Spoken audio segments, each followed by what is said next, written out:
Boa noite a todos. Que Jesus, nosso mestre, nosso irmão maior, seja por todos nós. Nós trouxemos para a noite de hoje a reflexão do tema A Força Sublime do Amor.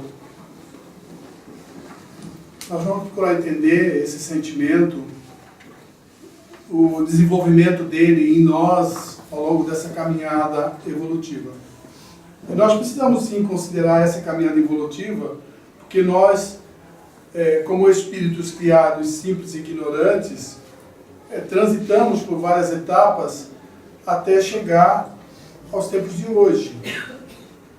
Então, essa longa caminhada, embora inexpressiva, e a gente explica por que esse inexpressiva, porque essa caminhada que iniciamos como espírito simples e ignorante, desprovido de qualquer conhecimento, de qualquer valor moral, iniciamos e ao longo dessa caminhada, que tem o destino final da perfeição relativa, porque absoluto é só Deus, nós estamos muito mais próximos do ponto de partida do que do ponto de chegada. Então, nós ainda estamos aquém, estamos muito distante desse ponto de chegada, dessa perfeição relativa. Mas nós, ao longo dessa caminhada, nós conquistamos bastante valores já, e basta apenas a gente dar sentido, dar um rumo certo para que esse processo de evolução aconteça em nós. Às vezes as pessoas conversam comigo e quando eu falo da humanidade em geral, fazendo uma reflexão dentro do contexto do que a doutrina espírita nos ensina, e as pessoas às vezes falam assim, poxa vida, será que na humanidade não tem uma pessoa, um espírito de luz? Porque as pessoas às vezes têm esse hábito de falar assim, um espírito luminoso, tá, não sei o que, por uma boa ação, a pessoa já considera que aquele espírito é... E a gente precisa ter bem esse conceito definido, que nós estamos aquém disto. Se analisarmos toda a bondade que a gente pratica em nossas vidas, nós já estamos bem distantes. Nós não podemos nos comparar, por exemplo, com espíritos luminosos que estiveram no nosso planeta com bastante progresso, um adiantado avanço nessa luminosidade, como Chico Xavier, por exemplo, Madre Teresa de Calcutá, e tantas outras criaturas que vocês conhecem, esses denominados santos pelo catolicismo, que são espíritos de escola que tiveram, na sua caminhada evolutiva, nas suas vidas, durante a passagem terrena, uma verdadeira luta, um verdadeiro desafio para esse progresso. Quem já teve a oportunidade de ler a história de Saulo de Tarso, depois convertido em Paulo de Tarso, no livro Paulo e Estevão, pode avaliar o quanto foi a transformação desse espírito nessa caminhada e o quanto ele alcançou de progresso nessa mesma caminhada. De um homem prepotente, severo com as suas leis, não que ele fosse um criminoso, mas o seu conceito, a sua atitude, a defesa dos seus princípios, o levavam a tal, porque aquele que discordava era perseguido e aniquilado sobre os seus conceitos. Então, era a depuração, naquele momento, da raça, sobre aqueles princípios adotados por ele. Só que ele tinha tal princípio de luta, de disposição, que Jesus o elegeu como aquele que poderia fazer a transformação dos gentios. que era um povo mais retido nos seus princípios, nos seus conceitos. Porque ele era um homem valoroso nos seus conceitos, nos seus princípios. Então, ele só estava lutando do lado errado, como disse Jesus. No momento que ele tomasse para si o verdadeiro conceito, o verdadeiro princípio do progresso, ele seria um grande defensor, como foi. Então, para analisarmos esse sentimento de amor, a gente precisa fazer uma reflexão no progresso, não só da humanidade, como de nós mesmos, dentro desse processo. Então, não podemos desconsiderar as inúmeras reencarnações que nos foram concedidas para chegar até hoje onde nós estamos. E quanto avançamos nesse processo? Quão valoroso é esse sentimento em nós, a ponto de ser aquilo que Jesus promulgava em relação ao sentimento de amor. Aquilo que a doutrina espírita nos preceitua de valores, de princípios para a defesa, como verdadeiros missionários do Cristo e de Deus. Então, essa avaliação para nós é necessária. Se nós nos perguntarmos por que ainda nós estamos na Terra, nós vamos encontrar inúmeras respostas aqui. Pelo que todos já puderam aprender, já puderam ter acesso aos conceitos da doutrina espírita. Eu acho que a mais básica que eu vou encontrar aqui, se eu perguntar, vai ser porque nós temos conta para pagar, muitas coisas que nós erramos. Não é verdade? Não é isso que a gente pensa? Que a gente fez muita coisa errada, a gente precisa reencarnar para acertar as nossas contas. Também, não está errado, mas só um motivo que nos favorece e que nos faz a nossa permanência reencarnatória nesse planeta. Por um único motivo, porque nós ainda não aprendemos a amar. Nós ainda vivemos ao influxo do instinto de conservação, que é natural. Isso é natural. Ao longo dessa caminhada evolutiva, o espírito passa por alguns reinos, como nos diz Allan Kardec, recebendo ali os valores necessários para o seu mecanismo de defesa no início da caminhada do espírito.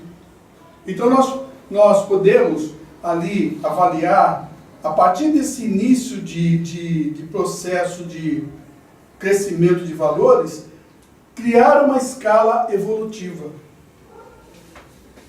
Uma verdadeira escada, como nos fala Emmanuel. Então ela começa ali no primeiro degrau com os instintos. E nós vamos subindo ali, tendo um segundo, um terceiro degrau, que tem mais ou menos o mesmo conceito, que é o dotado pelas paixões, que é o conceito do desejo, o conceito da posse. E a gente vai avançando, depois dessa sensação que a gente tem pelas paixões, nós vamos conhecendo e buscando valores para nos levar ao sentimento do amor.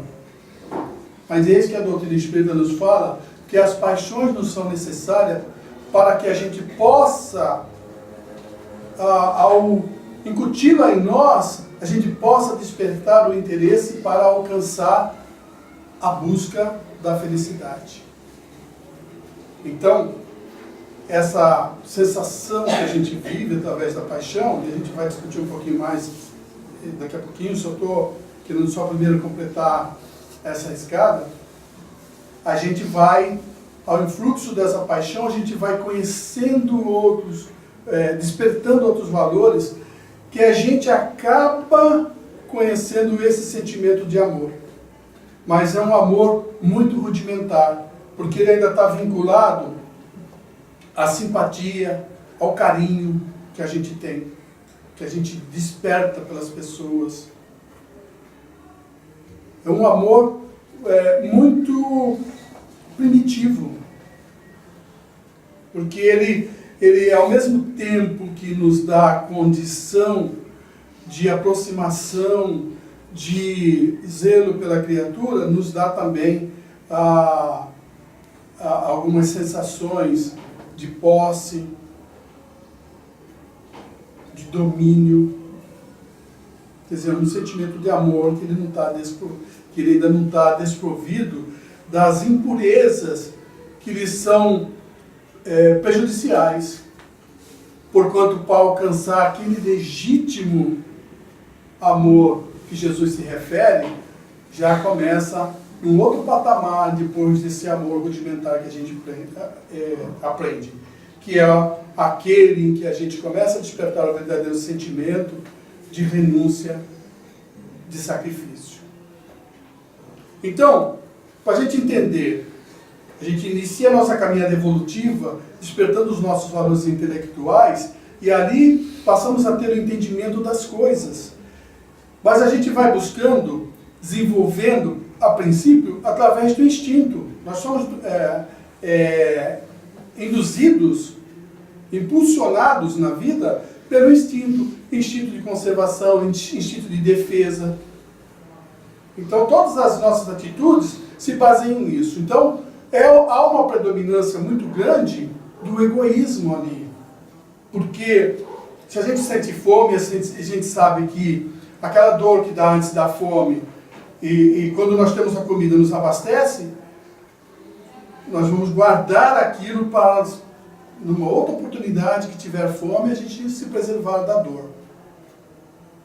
Eis que está o egoísmo. Porque se chegar algum coleguinha, alguém, ainda que seja da própria família, falar, estou com dor, nem sei como é que passa isso. Vamos fazer de conta que não tomamos conhecimento, porque nós vamos preservar aquilo que temos como alimento para salvar a nossa dor futura, mesmo que ela ainda não nos incomode.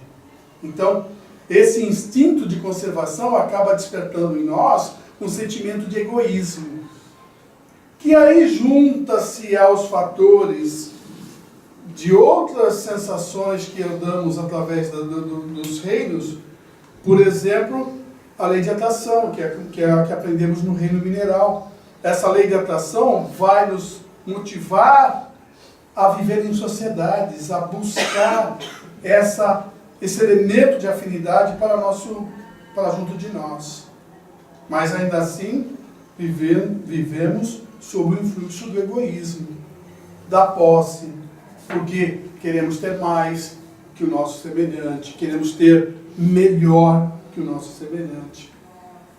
Então essa sensação que a gente vive, essa paixão que nos domina, é que nos impulsiona a isso. Mas ao mesmo tempo que essa lei de atração nos induz a isso, nos induz o quê? Ao contato com, através da lei de atração, com aquele elemento que muitas vezes a gente elege para ser o nosso parceiro de caminhada. Com esse a gente ainda consegue dividir alguma coisa, mas temos nossas restrições, e como falamos anteriormente, nós queremos o domínio. Porque desde todos os tempos, as pessoas falam só do machismo, né, que é a tendência do homem do domínio sobre a mulher, mas desde todos os tempos que existe a tendência da mulher não se permitir o domínio.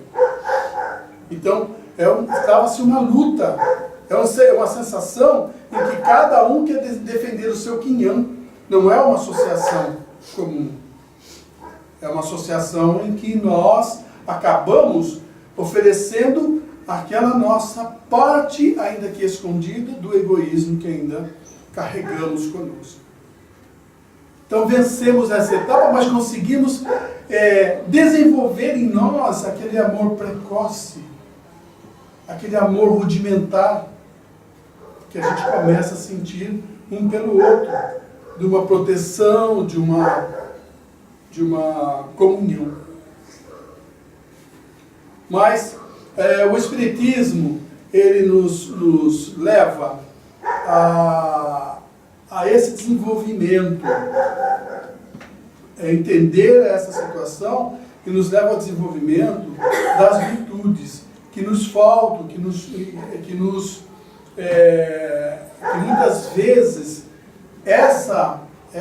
esse despertamento de virtude é que acaba nos provocando com que a gente ou compreenda ou anule totalmente essa nossa atitude. E gradativamente nós vamos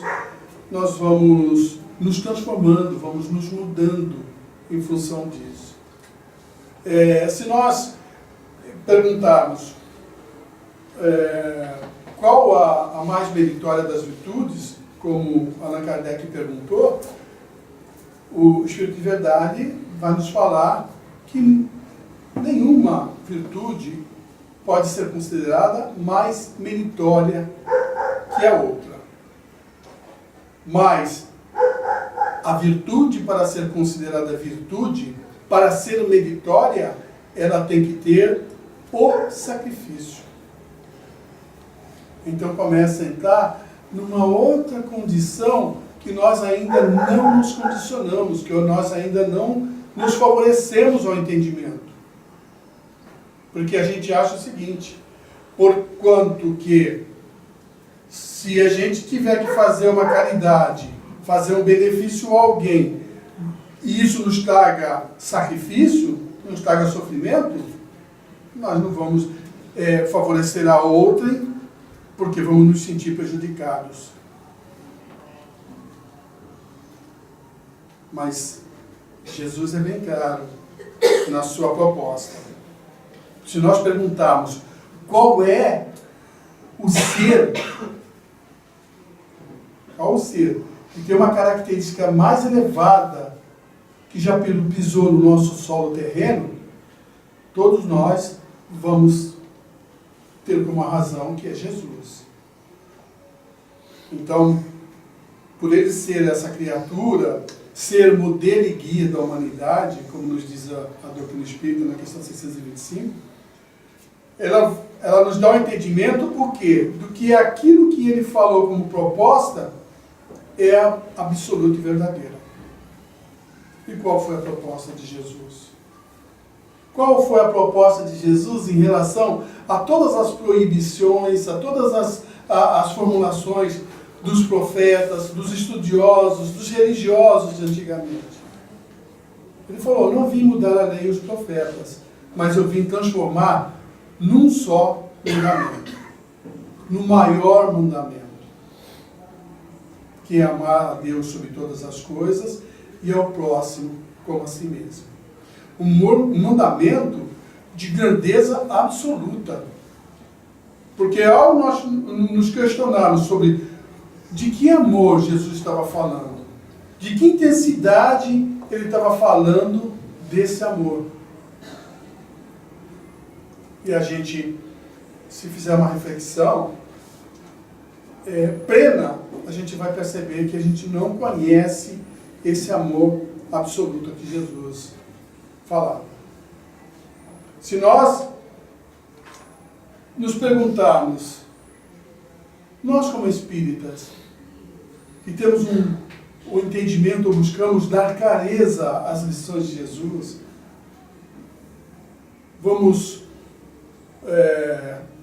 trabalhamos em benefício do nosso semelhante, procuramos fazer alguma coisa para melhorar a condição do nosso semelhante, nós fazemos o suficiente na proposta de Jesus?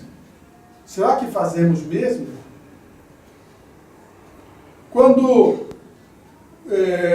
Allan Kardec estuda essa questão, ele nos fala que a proposta de Jesus é nós concedermos o máximo de nós, seja em valores materiais, seja no sentimento, seja em todas as formas que a gente pode aplicar ao nosso semelhante.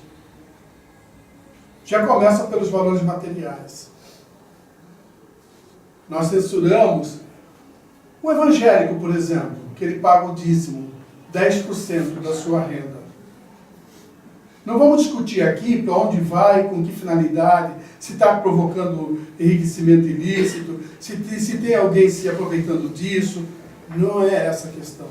Mas estamos colocando em questão a devoção de quem faz essa aplicação, de quem faz esse investimento por Deus.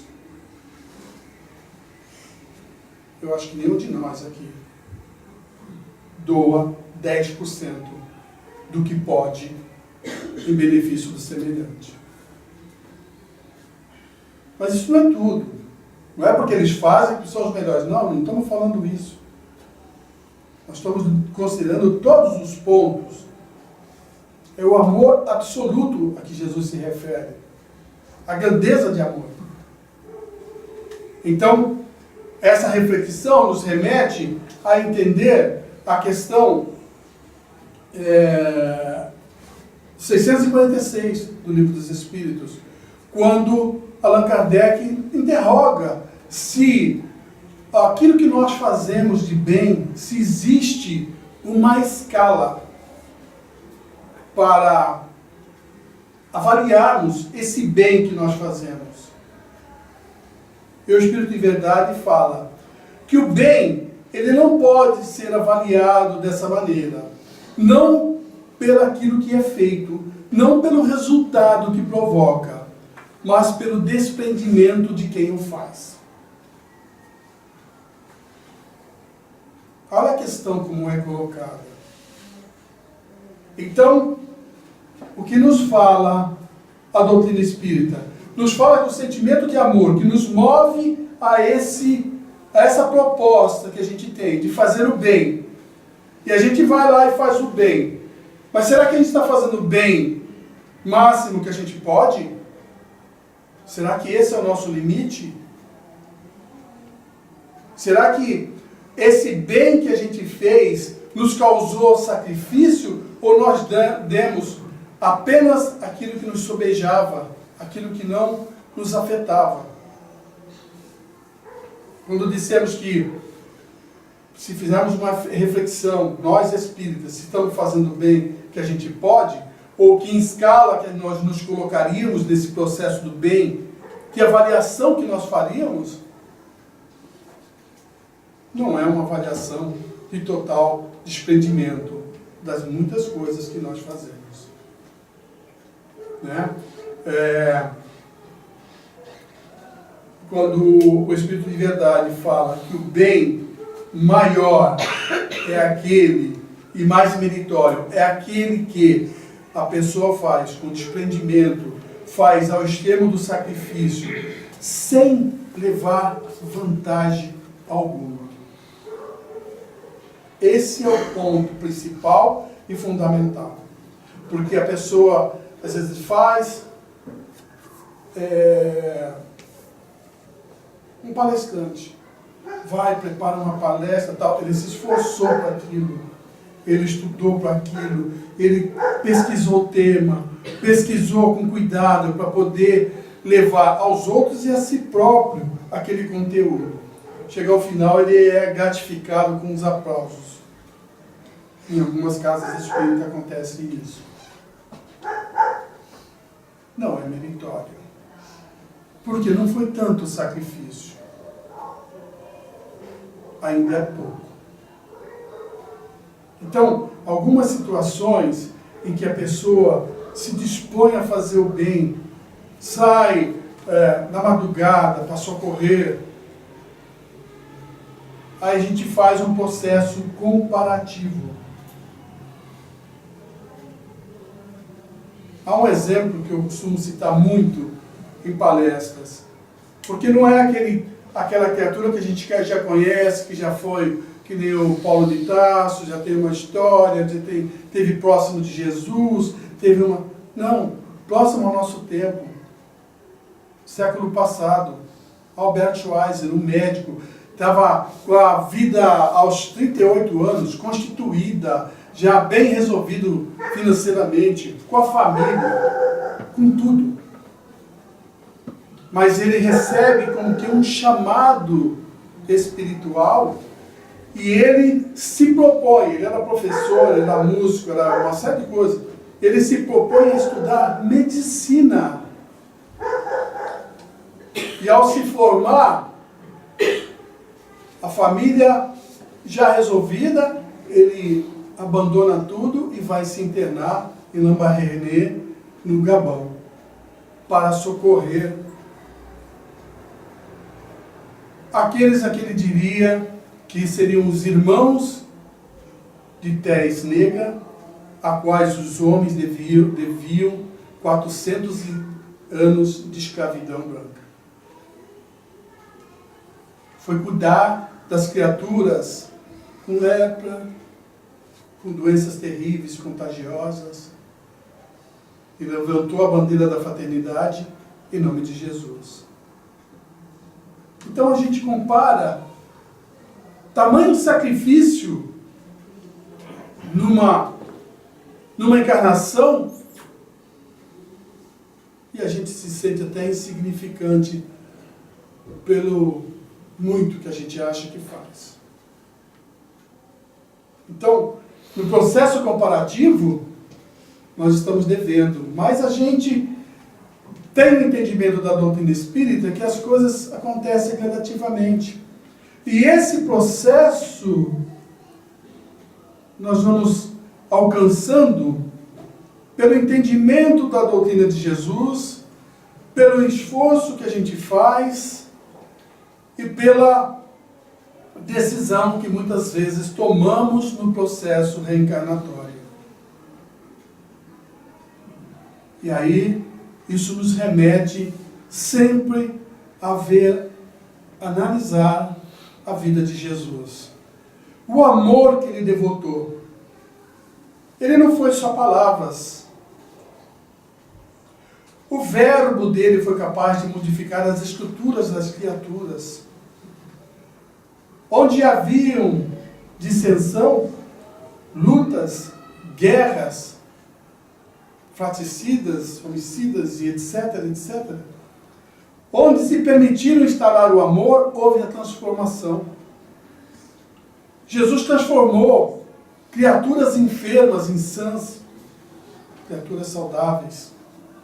Transformou homens que viviam equivocadamente. Nós podemos ter exemplos. Lázaro, me fugiu aquele que sobe no sicômoro para ver Jesus. Mas são criaturas que eram cobradores de impostos. Mateus, Levi mesmo, que era o seu apóstolo, que vivia de forma equivocada, lesando o seu próximo, e se transformaram porque conheceram o verbo do amor.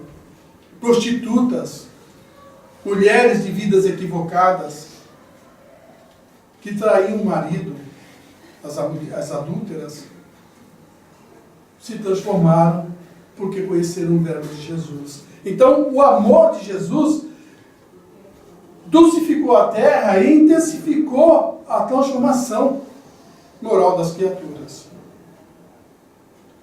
Um amor de uma grande intensidade, da quais o Espírito muitas vezes se propõe a apresentar esse amor na Terra, quando reivindica para a sua reencarnação a oportunidade da maternidade.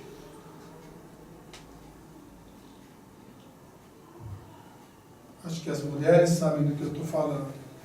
E acho que todos nós homens, ontem pela devoção, pela homenagem que muitos de nós prestamos no Dia das Mães.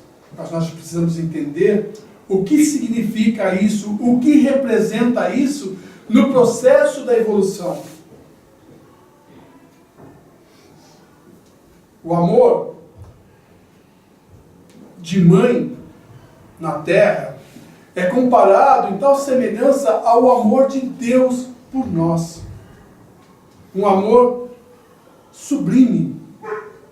Um amor que ultrapassa os limites da nossa capacidade de entendimento, às vezes.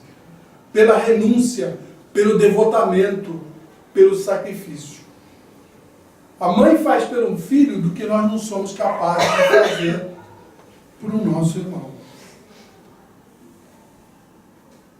Então, essa experiência no processo da evolução que o Espírito reivindica nesse propósito, dá a dinâmica do entendimento de que Deus nos permite muitas vezes a propriedade a esse entendimento, a alcançar esse conhecimento valoroso desse sentimento de uma outra forma grandiosa. Allan Kardec pergunta, na questão 892 do Livro dos Espíritos, se o amor maternal, se ele é uma virtude ou um instinto que atinge não só os homens, como também aos animais. Difícil a pergunta, né? Se a gente fizer uma reflexão, o amor de mãe é uma virtude ou é um instinto? E aí o Espírito de Verdade nos responde que é ambos. Não só uma coisa, como também outra. E nos esclarece o seguinte: o amor maternal nos animais, ele não passa de uma condição apenas material. E a gente vai ver que a doutrina espírita nos fala com grande e profundo sentimento e sentido das coisas. Quando nós vemos lá o animalzinho, quando nasce, a mãe, com todo cuidado, protege, leva o alimento na boca, questão material, até ele se libertar, até ele conseguir fazer sozinho. Depois ele ganha o mundo e ela não está nem aí para ele mais. A gente pode ver aí nos vários programas que passa sobre animais, a gente vê que acontece exatamente isso. A mãe, o cuidado, quer dizer, uma coisa instintiva no ser. E como nós transitamos por esses reinos, percebemos isso, recolhemos isso para nós como espíritos. E vamos aplicar nessa oportunidade. Quando o Espírito de Verdade fala que é ambos, que é virtude também, porque é preciso o quê? O instinto associado aos valores morais que nós já conquistamos nessa caminhada para aplicarmos ao desenvolvimento e cuidado daquele ser que vai estar sobre os seus cuidados. E aí a dedicação é extrema, é total. É um amor que ultrapassa as barreiras dos limites que conhecemos. É um amor de renúncia. Muitas vezes a mãe abdica de tantas coisas pelo próprio filho. É um devotamento sem extremo, sem limites. E esse amor, ele é, nos grandes espíritos, ele é nitidamente preconizado. E nós vamos ver lá, buscar na história, do nosso Chico Xavier, por exemplo, da sua madrasta. E olhem, a gente está falando do amor maternal, não só daquela que procria, mas daquela que cuida, que preserva, que devota. Quando a sua madrasta se uniu ao seu pai, o Chico tinha 8 irmãos na época, filhos do primeiro casamento do João Xavier, que era o seu pai. Então ele tinha 9 filhos. Para a Cidália, que era o espírito que ia se associar a ele na caminhada evolutiva, a única condição que ela impôs a ele, no caso para casar, foi que, embora toda a pobreza que eles vivessem, que ele trouxesse os 9 filhos do seu primeiro casamento para deixar aos seus cuidados. E junto ao pai do Chico, ela teve mais 6 filhos. É muito, né? Cuidava 9 da primeira esposa que seria a mãe do Chico, e cuidou de mais 6 que teve com o pai dele. Cuidou dos 15 filhos. Cuidou até o limite em que o Chico se tornou esse ser inovidável que a gente conheceu. Já ainda jovem, a Cidália, que era a sua madrasta, veio a desencarnar. Mas antes de desencarnar, pediu ao Chico que ele lhe fizesse uma promessa. Que ele desse conta dessa responsabilidade e devotamento do mesmo amor que ela teve pelos seus irmãos, ainda que não fosse a sua mãe verdadeira. Que ele tivesse para si essa responsabilidade. E o Chico, com a anuência do Chico, ele teve a oportunidade de ver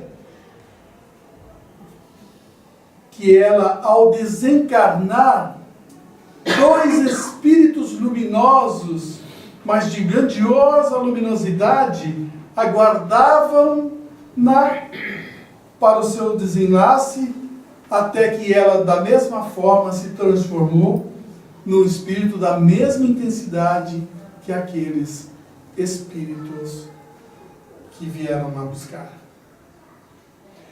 Então, a gente fica observando o quê?